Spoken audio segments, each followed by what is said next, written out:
नमस्कार दोस्तों, कैसे हो आप सब। आशा करती हूँ आप लोग ठीक होंगे। तो आज सुनाएंगे दर्द भरा बेटी सुहाग गीत। सुनिएगा। भाई बहन का नोक झोंक सुहाग गीत है।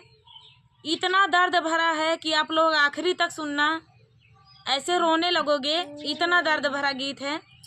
भाई बहन जब बिछड़ने लगते हैं विवाह में, तब क्या हाल होता है, मायके का क्या हाल होता है। जैसे लागत है कि वो घरे हेराई गया है। एक जैसे इंसान के कलेज रहा है, शरीर से कलेजा अलग कर दिया, वैसे घर से एक बिटिया निकलत थी। तो बिटिया घर का फूल हो, बिटिया के रोबे गांव देश रोई दे था। तो माई बाप का तो बात ही छोड़ दिया। अब भाई का हाल होत गया है, यह गीत में देखिएगा। तो चलिए दिल थाम के बैठ जाइए, क्योंकि बहुत ही दर्द भरा गीत है। कैसे हो सही हम अब ही पढ़ता मान ऐसे जियरा ऐसे दहा लिगा कि का कही का न कही। एक गीत पे गीत बहुत ही दर्द भरा है। तो चलिए सुनाते हैं। देखिए हम लोग पूरा गा पाते हैं नहीं गा पाते हैं। दुआरे बैठी रोई बेटी के बाबा, अरे माया आंगनवा के बिचरे लालनवा, अरे माया आंगनवा के बिचरे लालनवा।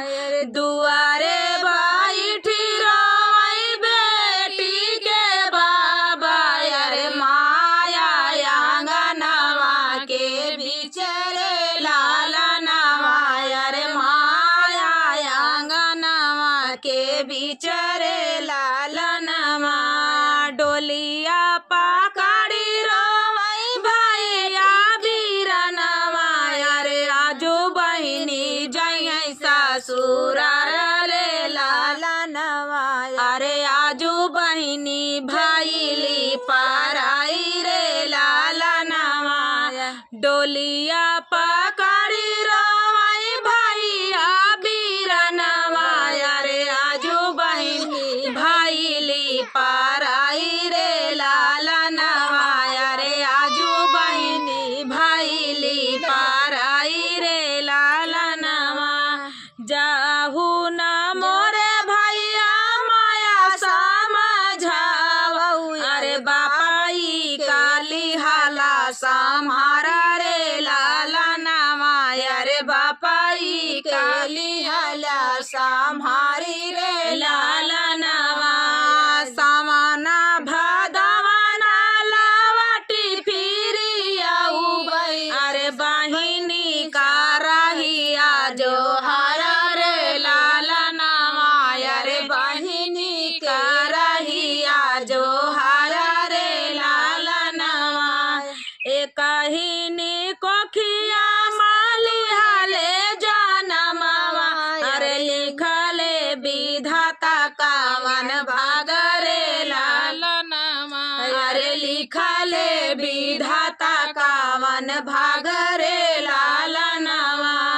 तो कहता माया बाबा है अपने साथवा, अरे हम कहता साता नदिया पार रे लालनवा, अरे हमारा के सात नदिया पार रे लालनवा। तो कहता माया बाबा अपने साथवा, अरे हमारा के सात नदिया पार रे लालनवा, अरे हमारा के सात नदिया पार रे लालनवा। धन्य बाटी मोरी माँ, धन्य बाटी माया मोरी धन रे बापैया, अरे गाई दिहले आज दोई आँख रे लालनवा, अरे गाई दिहले आज दोई आँख रे लालनवा। जेही दीना बिटिया लिहले जानमवा, अरे वही दीना भाईली पराई रे लालनवा, अरे वही दीना भाईले पराई रे लालनवा। जेही दीना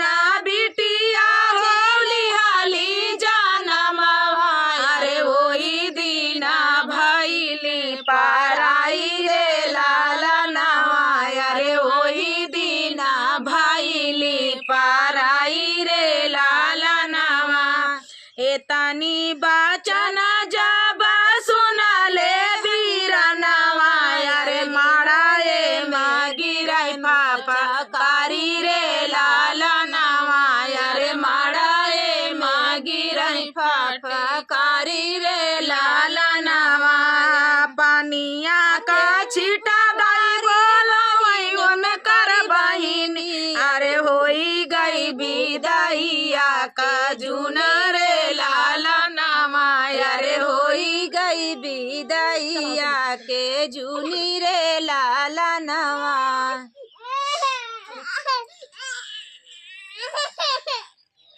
पनिया का छीटा दई बोलावाए वो न कर बहिनी अरे होई गई विदाइया का जुनी रे लालनवा अरे होई गई विदाइया का जुना रे लालनवा। तू ही मोरी बहिनी अरे बहिनी से बहिनी अरे काई दिहलू घर सुन सन रे लालनवा अरे काई दिहलू घर सुन सन रे लालनवा। ससुरे के देसवा हो बुझै नैया अरे नैहरे माँ भाई आंधी रे लालनवा अरे नैहरे माँ भाई आंधी रे लालनवा। ससुरे के देसवा हो गुंजै नैया अरे नैहरे माँ भाई आंधी रे लालनवा अरे नैहरे माँ भाई आंधी रे लालनवा। बेटी के जब बेटी के जात अरे बाबा लाई है अरे बेटी के जात बाबा लाई है बातोइया अरे फिरा होई है घर गुला जार रे लालनवा अरे फिरी होई है घर गुला जार रे लालनवा। दुआरे बैठी रोई बेटी के बाबा अरे माया आंगनवा में ठाड़ी रे लालनवा अरे माया आंगनवा के ठाड़ी रे लालनवा। तो दोस्तों ये प्यारा सा गीत आप सभी को कैसा लगा? दर्द भरा गीत था। मुझे मेरी विदाई याद आ जाती है इसलिए बिटिया की विदाई हम पहले कहे रहे बिटिया की विदाई में गांव देश रो दे था। तो जौन बाप रहा थी महतारी रहा थी वो तो रोबे करी हैं। तो रातिन से बारात भले आई रहा था लेकिन जौन महतारी रहा थी उनका तो ये दुख रहा था कि हमार बिटिया बिहान चली जाई हैं तो का होए कैसे होए। चलिए तब तक के लिए नमस्कार। नमस्कार दोस्तों, कैसे हो आप सब? आशा करती हूँ आप लोग ठीक होंगे। तो आज सुनाएंगे आप सभी को सुहाग गीत। सुनिएगा और बताइएगा कैसा लगा। बहुत ही प्यारा सुहाग गीत है। तो मीरा है, मीरा के चैनल पे आप लोग सपोर्ट करें। माही मीरा भजन लोकगीत। तो आप लोग सुनिएगा और बताइएगा कैसा लगा। चलिए सुनाते हैं। गलिया की गलिया घूमे मालिन छोकड़िया यार केले हई बेला का फूल रे लालनवा यार केले हई बेला का फूल रे लालनवा। गलिया के गलिया घूमे मालिन छोकड़िया यार केले हई बेला का फूल रे लालनवा यार केले हई बेला का फूल रे लालनवा। घोड़ावा चढ़ला वही दुलाहे दुलरुआ यार हमाले बई बेला का फूल रे लालनवा यार हमाले बई बेला का फूल रे लालनवा।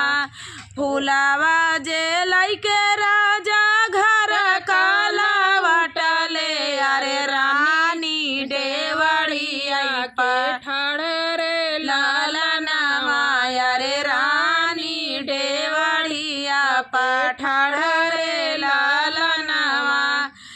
बाहरे नी बाटियों की भीतर रानिया यार आई लेती हूँ बेला का फूला रे लाला नावा यार लाई लेती हूँ बेला का फूला रे लाला नावा बाहरे नी बाटियों की भीतर रानिया यार लाई लेती हूँ बेला का फूला रे लाला नावा यार लाई लेती हूँ बेला का फूला रे लाला नावा तू तौरा है हो राजा या पानी नौकरिया यार कहाँ पाया बेला का फूला रे लाला नावा यार कहाँ पाया बेला का फूला रे लाला नावा तोहरे सारी खेरानी मालिन छोकड़िया यार वही पाए बेला कई फूला रे लाला नावा यार वही पाए बेला का फूला रे लाला नावा धाऊ तू ही नाउआ रे धाऊ तू ही बरिया अरे हाली बेगे मालिना बोलाव रे लाला नावा यारे हाली बियले मालिना बोलाव रे लाला नावा आई मालिनिया पालंगा चढ़े बैठी अरे काहुरानिया काए पुकारियो रे लाला नावा यारे काहुरानी काहे का पुकारियो रे लाला नावा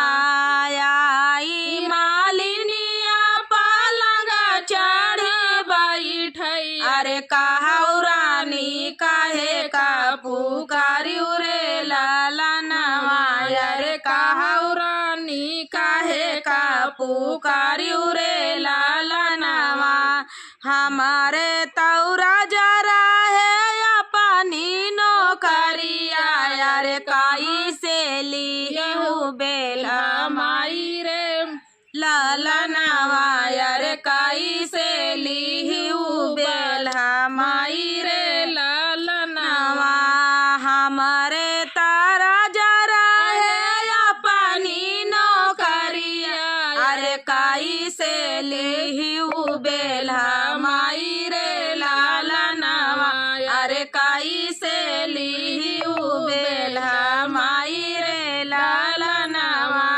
हम तौरा है हो रानी अपनी फूलावरिया अरे रोकी रोकी ररिया मचावई रे लाला नावा अरे रोकी रोकी ररिया मचावई रे लाला नावा जब हम हो भाई अपने बाबा कई दुलारी अरे मालिनी का दे बहनी सारी रे लाला नावा अरे मालिनी का दे बहनी सारी रे लाला नावा गलिया के गलिया घूमे मालिनी छोकड़िया अरे के ना नहीं है बेला का फूला रे लाला नावा अरे के ना नहीं है बेला कई फूला रे लाला नावा। तो दोस्तों ये प्यारा सा सुहाग गीत आप सभी को कैसा लगा कमेंट में बताना दोस्तों। मिलते हैं अगले वीडियो में, तब तक के लिए नमस्कार। यार यहाँ मीरा नमस्कार दोस्तों। मीरा तनी चतुरी यहाँ तनी चतुरी यहाँ की कहते नहीं नार समझावा चतुर भैया बाला अपना चतुर यहाँ बालमों चतुर करती यहाँ मीरा जैसी भौजाई जे काम मिल जाए जान ला नंदिन का भाग खुल गया खुद चतुर यहाँ नंदी का चतुर कह देंगे। तो चलिए सुनाते हैं आप सभी को सुहाग गीत सुनाएंगे, सुनिएगा और बताइएगा कैसा लगा। दर्द भरा बेटी सुहाग गीत है, बेटा बेटी सुहाग गीत है। हाँ दोनों जने की। तो बिटिया दूरी देश अगर बीही जाती तो जनता है पहले के जमाना दूरी रहा है, अब तो वह गाड़ी मोटर से मनाई चला जाए। और का अब आज सुल्तानपुर का बिटिया यहाँ पहुँच जाए तो समझ ले कि उनका दोपहर का दिन बीत जाए अनवैया पटवैया में।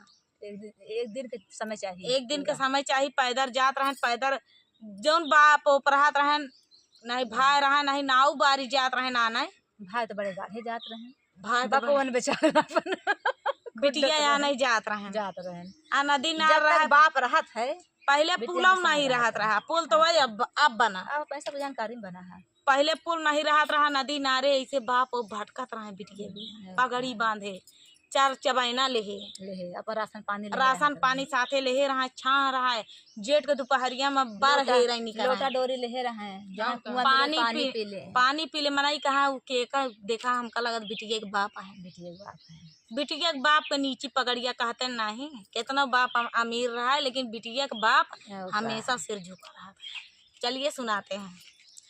रोई रोई बेटी पूछे सोना मोरे बाबा अरे रोई रोई बेटी पूछे सोना मोरे बाबा अरे कैसा रीतिया रे वाजरे लाला नवा अरे कैसा रीतिया रे वाजरे लाला नवा अरे माइया के कोखिया में दुई लाला नवा अरे माइया के कोखिया में दुई लाला नवा अरे एक बहिनी एक भाई रे लाला नवा अरे एक बहिन एक भाई रे लाला नवा भैया के भाईले से बाजेला बधाइया अरे भैया के